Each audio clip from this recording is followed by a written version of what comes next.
Isang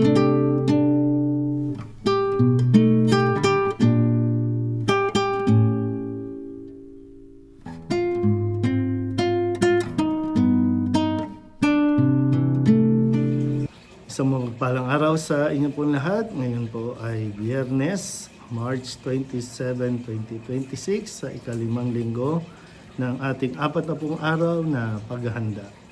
Ang ating pong unang pagbasa at pagninilay sa araw na ito ay hinango mula sa aklat ni Propeta Jeremias, chapter 20, verses 10 to 13. Naririnig kong nagbubulungan ang karamihan.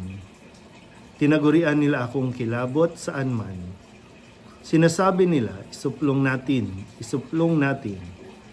Pati matatalik kong kaibigay naghahangad ng aking kapahamakan.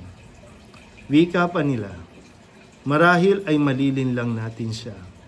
Pagkatapos dakpin natin at paghigantihan. Subalit ikaw ay nasa panig ko, Panginoon. Malakas ka at makapangyarihan. Madara pa ang lahat ng umuusig sa akin. Hindi sila magtatagumpay kailanman. Mapapahiya sila sapagkat hindi sila magwawagi. Mapapahiya sila habang panahon at ito'y hindi na makakalimutan. Makatarungan ka kung sumubok sa mga tao. Panginoon, Diyos na makapangyarihan, alam mo ang laman ng kanilang mga puso't isip. Kaya't ikaw ang magiganti sa mga kaaway ko. Ipinagkakatiwala ko sa mga kamay mo ang aking kapakanan. Awitan ninyo ang Panginoon, inyong purihin ang Panginoon, sapagkat inililigtas niya ang mga api mula sa mga kamay ng mga gumagawa ng masama. Ang salita ng Diyos. Muli po, isang mapagpalang araw sa inyo po lahat.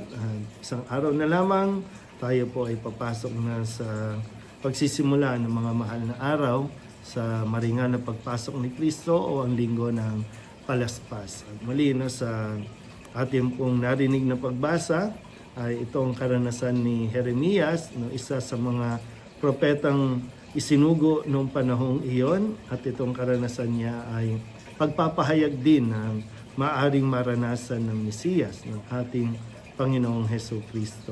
So hindi nalalayo ang karanasan ng Panginoon sa mga nauna pang mga propeta, at hindi rin nalalayo sa mga kasalukuyan nating nararanasan na para sa mga taong gumagawa at gustong maging mabuti at magpakabuti ay hindi nakakaligtas sa mga isipin o mga binabalak na masama. At sabi pa nga dito, mismong matatalik niyang kaibigan ay kabilang sa mga taong nag-iisip at nagbabalak sa kanya ng masama. At kumbaga, masakit yon na malaman, nakakalungkot yon. Pero sabi nga dito, maging si Jeremias ay ipinapaubaya niya sa Panginoon ang pagtatanggol sa kanya. Ipinapaubaya niya sa kamay ng Diyos ang kumbaga paghahatol o paghiganti. Maganda po na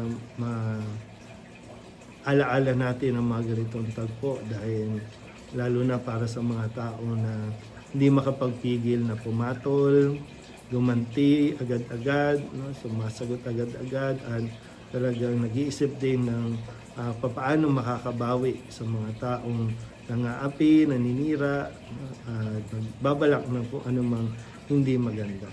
So, tandaan natin mabuti, sa taong may tibay na pananampalataya, hindi siya mapapanghinaan ng loob kahit pa umabot sa punto na mismo mga pinagkakatiwalaan mo ang sisira sa iyo.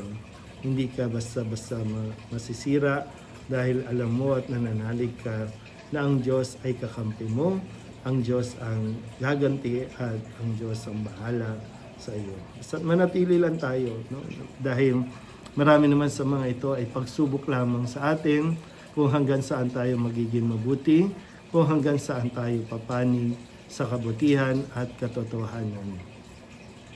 Marahil napapansin nyo o pwede nyo masabi kung sino pa yung masama, sila pa yung gumagawa ng mabuti. Muli po, isang mapagpalang araw sa inyo lahat.